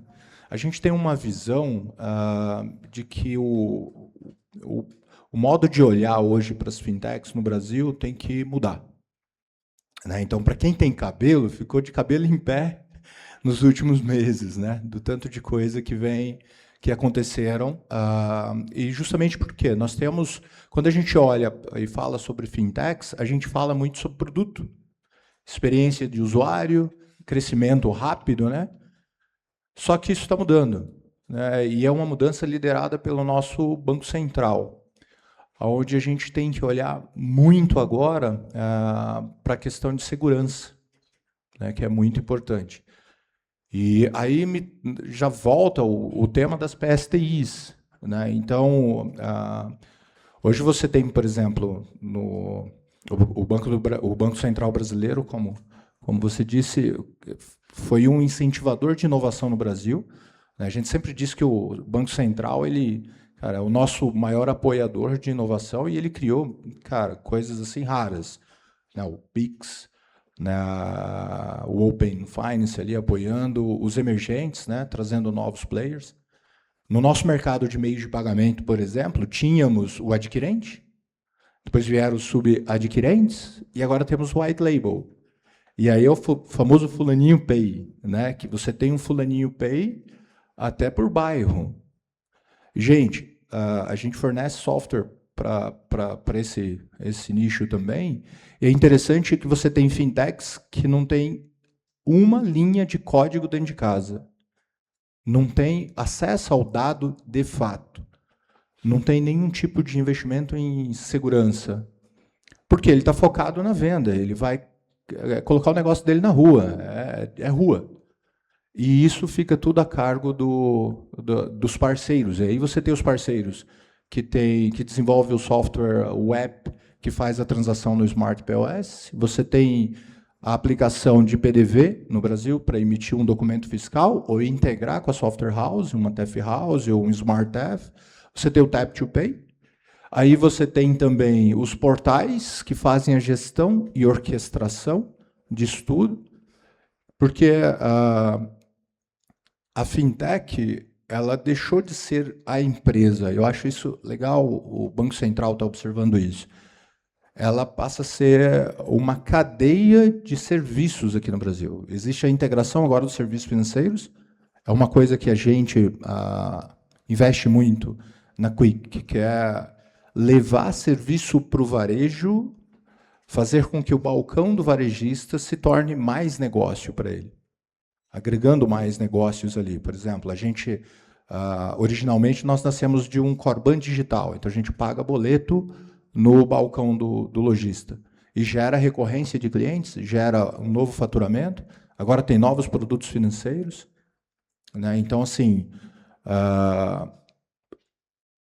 a tecnologia ela virou muito mais do que só a própria fintech. E aí tem uma provocação legal, já que o Banco Central está olhando mais, e nós acreditamos muito de que essa visão do regulador em cima da tecnologia para trazer escala com segurança, ela vai ser cada vez mais importante. Então, se a tecnologia cai, não existe fintech, não existe pagamento, não existe operação. Então, a visão em quem mantém isso tudo de pé é muito importante. Então, começarmos a olhar a tecnologia que está por trás, o background da operação, não é quem está ali dando as caras, digamos assim, né? Está aparecendo a marca, a cor, não é o relacionamento só com o cliente, mas quem mantém a operação daquela fintech de pé. Como é que está o compliance? Como é que está a segurança? Então, nós apostamos muito nesse viés, e aí é aquilo, sempre quando você tem o regulador entrando mais fundo, surgem oportunidades, né? Então, por exemplo, como você comentou sobre a Tencent, o nosso negócio é trazer pagamentos. Então, nós estamos trazendo para o Brasil pagamento com biometria da palma da mão junto da Tencent. E isso as aplicações para isso é absurda. No nosso caso, nós estamos falando de pagamento. Então, pagar conta, fazer no varejo ali, na padaria, você pagar com a palma da mão, isso é bem bacana. Nós colocamos uma POC num restaurante agora, rodando ali em São Roque, aqui na Rota do Vinho. Está muito legal a POC. A gente recebe o cliente no restaurante, já faz a entrada dele, faz toda a jornada dentro do restaurante, sem ele tocar em nada, só com a palma da mão. É muito mais seguro, muito mais limpo. Só que tem outras aplicações também. Identidade. Cada vez mais o pagamento vai estar unido à sua identidade, né? Então, são oportunidades que essa parceria com a China, né, ela traz para o mercado brasileiro, e aí, com o regulador, acho que as fintechs, as empresas de tecnologia, serviço financeiro podem explorar cada vez mais e trazer mais segurança, né, para o usuário. No final das contas, no nosso caso, é o varejista, né, é o provedor de serviço, é o adquirente, é o subadquirente, é a software house ali que está no varejo, é o varejista e, no final das contas, é o consumidor que está ali na padaria, na lanchonete ou no material de construção fazendo sua compra, e ele quer comprar rápido e seguro. Então, essa é a nossa visão das fintechs. Começou essa mudança, acho que em setembro do ano passado, começou mais forte, né? E a gente vem acompanhando e vê isso com bons olhos, muita oportunidade. Obrigado, Jefferson. Entrando numa questão internacional, nacional talvez, a questão de segurança, e mais especificamente da segurança regulatória, professor Rodas. Eu acho que essa pergunta seria para os três, na verdade, né? Tivemos aqui, professor Ye, um caso de um escândalo financeiro que é conhecido como Banco Master. Isso está estampado em todos os jornais do Brasil. E, evidentemente, que esta operação deste banco ele deu um impacto muito grande em outras instituições financeiras, inclusive em fintechs. Então, a minha pergunta para cada um de vocês seria: como que a gente consegue melhorar o nosso sistema financeiro, professor Rodas, e melhorar essa segurança jurídica para a abertura de novas empresas estrangeiras no Brasil utilizando as fintechs? Enquanto você estava falando, eu imaginava uma pergunta que acaba de ser exatamente essa que o Thomas acaba de fazer, a questão da regulação. A regulação é algo necessário. Todos nós sabemos, ela existe em praticamente todos os países do mundo. E ela é algo que pode ser positiva ou negativa, dependendo do acúmulo com que ela se apoia em alguma coisa. Se ela é muito invasiva, ela tende, genericamente falando, a não ser apropriada, porque passa a atrapalhar o negócio. Se ela for muito leve, ela poderá, por outro lado, não dar suficientemente linhas para que o compliance possa funcionar e fazer com que haja uma relativa justiça na performance das empresas. E, no Brasil, nós sabemos que existe essa discussão bastante grande com referência ao grau de controle por parte do governo ou das agências, o que em muitos lugares acaba sendo quase a mesma coisa, por exemplo, feliz ou infelizmente no Brasil, que é aquele controle que busca não simplesmente fazer com que regras possam existir para que haja algo mais factível, mais rápido e mais justo, mas para um controle absoluto de todos os detalhes por parte do Estado. Então, ouvi com muita alegria as colocações que foram feitas hoje, tanto pelos professores, guiados pelo nosso, diria, não sei o nome aplicar, mas você é um técnico, um especialista na matéria, que conhece ambos os países, pôde estar 20 anos no Brasil, já se conhece alguma coisa, e, ao mesmo tempo, de 2 especialistas da prática. O Thomas sabe quanto nós, dentro do Centro de Estudos de Direito Econômico e Social, temos pela teoria, mas temos a teoria desde que ela vivifique a prática, e não uma teoria que amarra de certa forma. Hoje nós tivemos aqui, pela circunstância das pessoas que aqui estão, justamente essa colocação.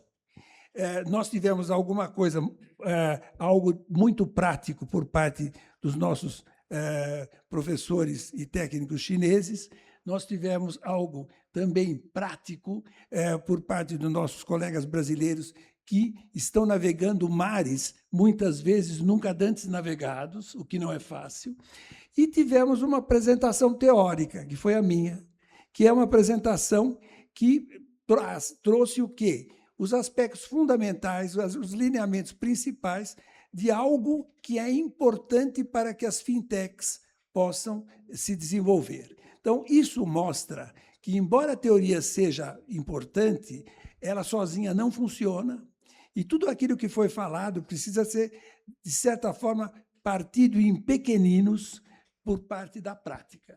Então, eu considero o seguinte, sou favorável a uma regulamentação.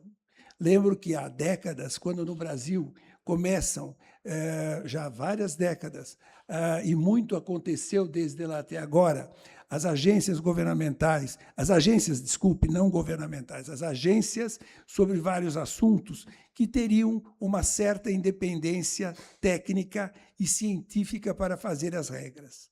Hoje a gente assiste, muitas vezes, um apoderamento dessas agências por políticas específicas, o que, de certa forma, diminui a candidez, de certa maneira, daquilo que eles decidem. Portanto, praticamente, eu considero que nós precisamos ter uma regulamentação, mas que precisa ser uma regulamentação não política no mau sentido, mas uma regulamentação que não seja passível, o quanto isso é possível, que não seja passível de ser tomada por qualquer governo de plantão para fazer daquela agência, pura e simplesmente, um controle da sociedade, um controle absoluto das fintechs, no caso, porque isso atrapalha justamente o desenvolvimento, porque elas nasceram, nasceram quase que, a gente poderia dizer, sem pai nem mãe, elas surgiram da tecnologia, e elas precisam ser controladas, mas, ao mesmo tempo, ter lugar para respirar, para que ela possa dar seus frutos. Obrigado. Eu também concordo muito com o que foi dito aqui.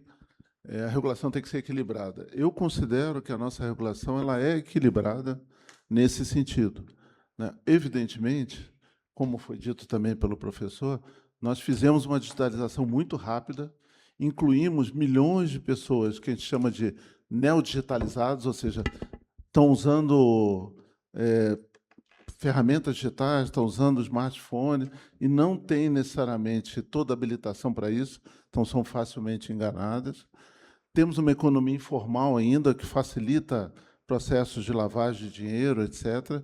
E o brasileiro é muito criativo, né? Então, com essa mudança tão rápida, abre brechas e, obviamente, a regulação ela tem que ser sempre aperfeiçoada, ela tem que ser revisada constantemente. E o Banco Central acabou de fazer isso, subiu a régua das fintechs, tomou uma nova regulação de cyber, elevou o nível de governança de cyber, né? Obrigando, inclusive, o CISO, né, que é o chief responsável por cyber, reportar direto para o CEO, sair da tecnologia para ter independência, e uma série de outros requisitos entrando dentro da tecnologia, mais prescritivos, o que não era tão comum. Enfim, subiu a régua em função disso. Agora, tem um detalhe importante, né? Muito se fala, nesse momento, da fintech, mas as grandes fraudes não estão nas fintechs. O Banco Master não é fintech. A REAG, teve a grande problema lá, a Operação Carbono Oculto, né, que tinha dinheiro do PCC, não era fintech, era uma grande corretora, né? E na regulação das fintechs, tem uma coisa diferente dos bancos, exatamente por causa do risco, né, de toda a jornada de inovação. O dinheiro, o saldo dos clientes, não fica na fintech. O saldo dos clientes fica protegido, fica em reserva bancária. Então, quando quebra uma fintech, nenhum cliente é lesado, porque esse dinheiro está no Banco Central, exatamente por conta de que ela tem mais risco, tem mais vulnerabilidade, ela está em crescimento, algumas não necessariamente estão dando lucro ainda, né? Como todo negócio novo, né? Se falar, uma fintech dá prejuízo, um restaurante novo dá prejuízo, uma indústria recém-implantada dá prejuízo, tem uma curva de maturidade. Então, a regulação protege o investidor para justamente não acontecer isso. E os problemas que nós temos visto, em geral, são de bancos médios, são de corretoras, fundos, e não necessariamente de fintechs. Mas aí tem a reação dos incumbentes, que nessa hora também pintam as fintechs de uma maneira inadequada, né? Então, tem todo esse processo. E havia uma deficiência no mercado, isso é verdade.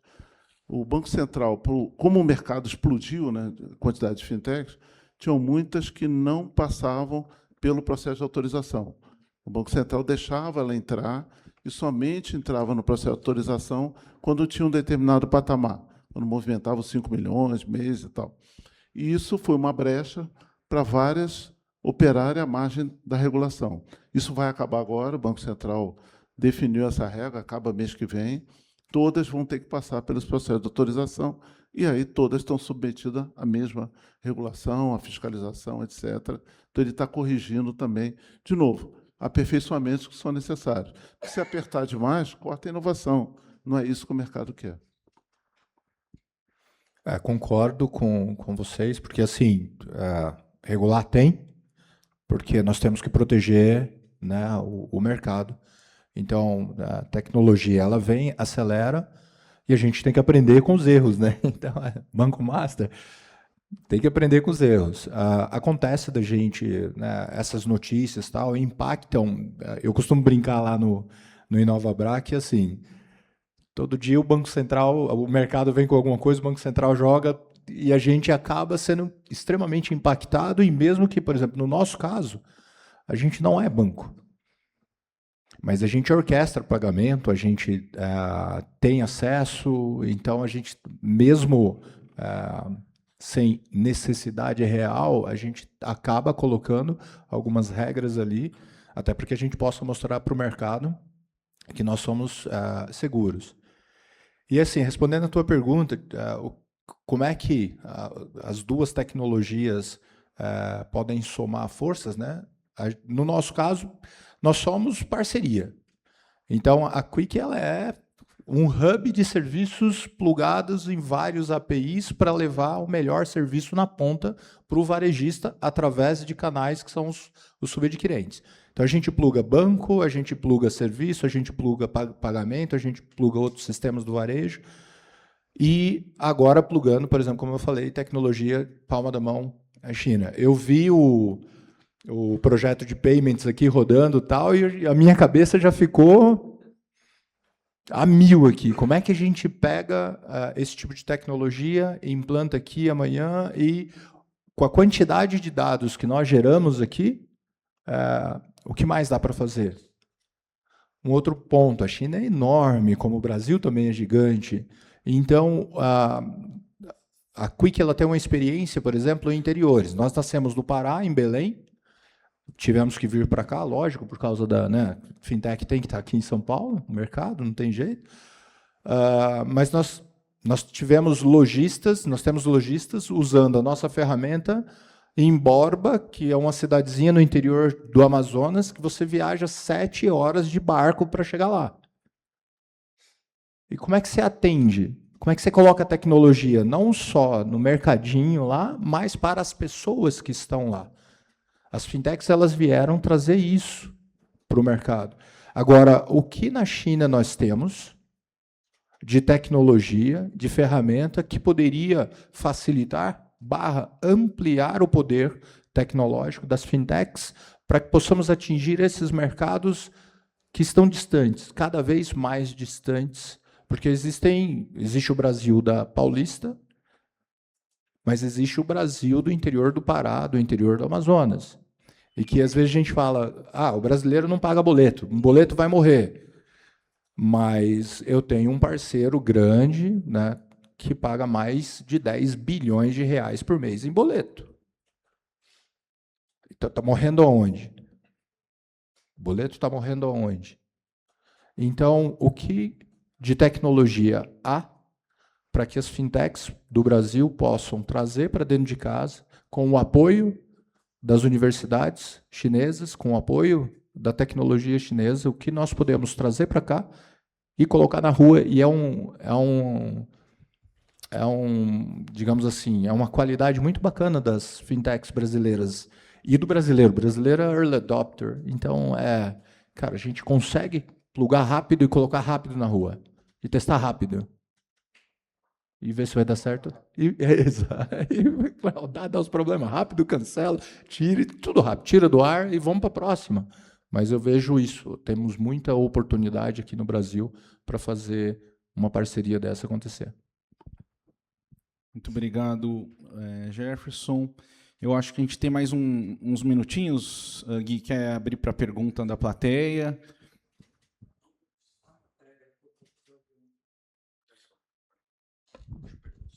Para o professor Grandino.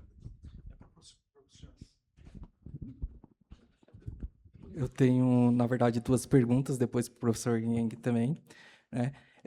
Quero perguntar para o Jefferson, ele falou sobre a aplicação da tecnologia digital, né, em ambientes pequenos, mercados e tudo mais. Eu vejo isso com uma grande dificuldade no compliance, por exemplo, né? Como que a gente vai proteger esses dados sendo um dado tão sensível dentro de organizações tão pequenas, né? A gente vai ter um DPO dentro de uma organização pequena, ou a gente vai conseguir montar estruturas onde parceiros consigam garantir essa segurança, né? Acho que é um ponto a ser pensado. De repente, você tem aí já alguma resposta, alguma possibilidade, algo que possa me dizer um caminho. Boa pergunta. Qual é o teu nome? Ítalo. Ítalo. Obrigado pela pergunta, Ítalo. É justamente aí que a gente enxerga a principal mudança no cenário tecnologia fintechs. Então, você tem vários players realizando, por exemplo, eu vou citar um exemplo bobo. Você tem várias software houses fazendo PDV em POS, acionando transação com acesso direto, né? Tem um modelo que a gente chama app-to-app, né? Que é mais seguro, digamos assim, mas você tem outros fazendo acesso direto, com token de acesso, com senha de acesso e tudo. E agora, como é que esse cara vai continuar fazendo esse tipo de serviço? Então, realmente, você precisa do quê? De alguém ali, intermediário, digamos assim, alguém que vai garantir a segurança daquela informação que vai transacionar no PDV, por exemplo, falando de varejo do pequeno varejo, por exemplo, que está lá com o software dele de PDV, que precisa ter o dado do cliente para emitir o cupom fiscal, a nota fiscal, precisa pegar todos os dados, muitas vezes, é normal, natural, precisa ter a preocupação com a LGPD, isso é parte do software de PDV, tudo bonitinho, legal, mas como é que ele vai se comunicar com a instituição, por exemplo, que vai transacionar, como é que ele vai guardar esse dado ele vai estar aberto para chegar de novo lá no PDV. Tem o split de pagamento, que é diferente de split payment, é o governo se metendo, a política se metendo ali e tal. Até confunde um pouco os nomes, mas assim, esse dado ele não pode estar aberto. Então, quem vai garantir essa segurança? Entende? Então, você tem, sim, empresas que ele não é a conta, ele não é a instituição de pagamento, mas ele é o cara que garante essa segurança, que faz essa comunicação. E aí, a software house, por exemplo, de PDV, a pequena fintech, ela não precisa, de fato, ter o DPO ali, mas ela tem que ter um DPO as a service através desse tipo de contrato. Obrigado, Jefferson. Eu tenho pergunta para os professores. Os professores podem. Posso fazer? Tá, faço em português? Pode fazer em português. Tá, eu tenho uma pergunta para o professor Guangnan Ye, sobre vieses, tá? No Brasil, nós temos uma grande diferença social, né? E você falou sobre o uso da inteligência artificial de forma preditiva para análise de créditos, tá? No caso, você falou para empresas, mas eu penso na análise de crédito para pessoas, né? Esse uso preditivo da inteligência artificial pode causar viés discriminatório. Aqui no Brasil, a mesma pessoa, os mesmos dados, o mesmo contexto financeiro, estando em endereços diferentes, pode ser que a IA negue ou aprove esse crédito para essa pessoa. Como que a gente mitiga os vieses da inteligência artificial? Yeah, actually, it's a really great question.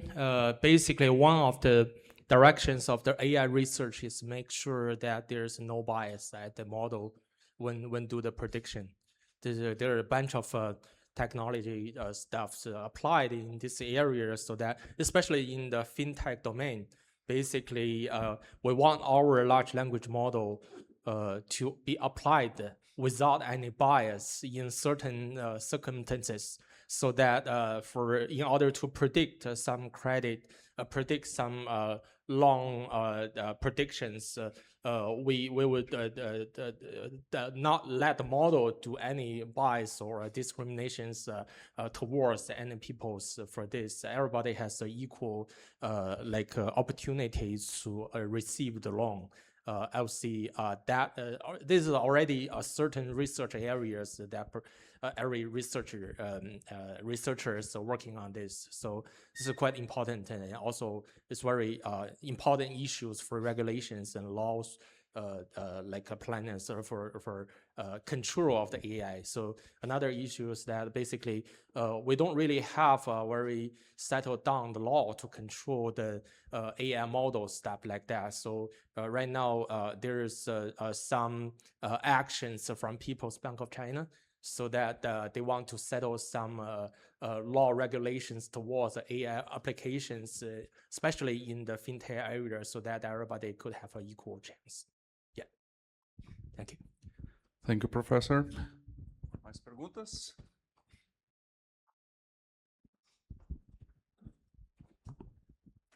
Oi, boa tarde. Eu vou fazer uma pergunta para o professor Ye também.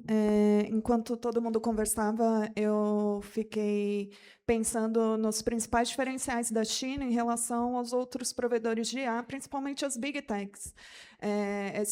Esse mês, se eu não me engano, essa semana, vai ter, por exemplo, o Google Cloud Next, com 500 sessões sobre agentes de IA. Então, agentes de IA, de forma geral, estão se multiplicando em larga escala, e é uma competição muito grande com países como Estados Unidos, comparando China e Estados Unidos e as soluções que chegam até o mercado brasileiro. E refletindo um pouco, até pesquisando um pouco, o que eu vejo de maior diferencial foi o desenvolvimento da DeepSeek, da IA através da DeepSeek, que também trouxe a possibilidade de tokens muito mais baratos, e que isso está se tornando, então, um movimento mais competitivo no mercado. E eu queria entender com os senhores como que isso vem se multiplicando dentro da China, porque isso até chega com um pouco de dificuldade no Brasil. O Brasil acaba consumindo muito mais as coisas que vêm dos Estados Unidos e da Europa do que da própria China, né? Esse movimento aqui é o movimento que começa a trazer essas soluções, essas novidades para o mercado brasileiro, e como que isso se aplica diferente no desenvolvimento dos agentes de IA para o mercado financeiro, inclusive considerando soluções mais complexas, como a migração dos mainframes, né, que já tem décadas que ninguém consegue resolver e seguem lá, mas também por uma questão de segurança, que é ter a unidade local do computador. Então, fazendo as soluções de IA da China até mais interessantes, porque mais baratas. Yeah, I think it's a great question. First of all, I think for the comparison right now between China and US, I think it's major two competitors in the area of AI. And there are different perspectives for the comparison. One thing is that, as Mr. Feng mentioned, that we have a greater number of engineers and research scientists than compared with USA. We have a larger population and more people working more harder, because I used to be living in New York City for 12 years. So I would say that Chinese in mainland China, they're working harder. They could do like a 24/7. So compare with those guys in Silicon Valley, that's one thing. And the other thing is that because that huge market, we have a lot of experimental or practice environment or practice scenario to put AI techniques into reality. Because we have 5 times more people than in USA, so the government also have a very strong supportive policy to accelerate the AI capabilities, AI applications in China. So actually, in reality, the AI application, I would say, because previously I used to be living in New York City for 12 years, and the recent 4 years I live in Shanghai, I would say the situations or the practice settings, practice environment is more friendly in China and more widely used in China compared with the one in USA. And in that cases, for example, to take one example for the e-payment, right now we already drop off our credit card or wallet. I remember last time when I used the paper-based RMBs like 20 years ago or something, we already directly use phone to use the QR code everywhere. And even without that one, we use like a face recognition. So when you're dealing with the vendor machine, it's very convenient to deal with everything. But still, in Western country like USA, they're still using the traditional way of credit card. So swipe or something like that. So because they already, some leading companies occupy such market in history. So without the supportive, a stronger supportive from the government, because in my opinion, they have a small government, not as strong as China. So it's hard for them to transform from one existing society to another new level AI-driven society. So that's the advantage of China. And for Brazil, I think because with the One Belt, One Road policy, and also the friendship between Brazil and China, more and more Chinese engineers and more Chinese researchers coming to Brazil, like Mr. Feng. So differently, we basically want to get a win-win game together with the Brazilian people. We're not thinking to occupy all the market of ourselves.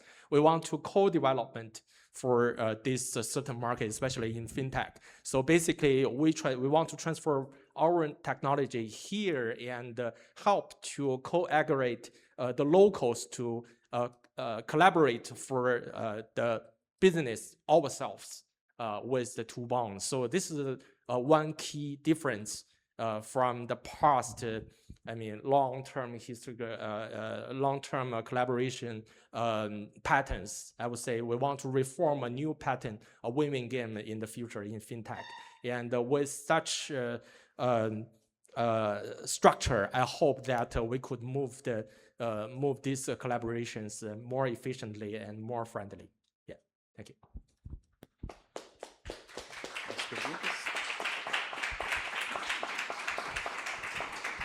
Mais alguma pergunta, pessoal? Bom, acredito que a gente tenha, então, encerrado esse qualificado painel. Thomas, acho que passa o recado para o pessoal que a gente vai subir para networking. Então, vamos lá. Eu quero agradecer, então, a presença do professor João Grandino Rodas, do Carlos Augusto de Oliveira, do Jeferson Procópio, e dando encerramento a esse painel. E também, nessa oportunidade, agradecer os professores, professor Ye, Feng, e também o nosso outro professor que está aqui conosco. Deixa eu passar o nome aqui. Zhang.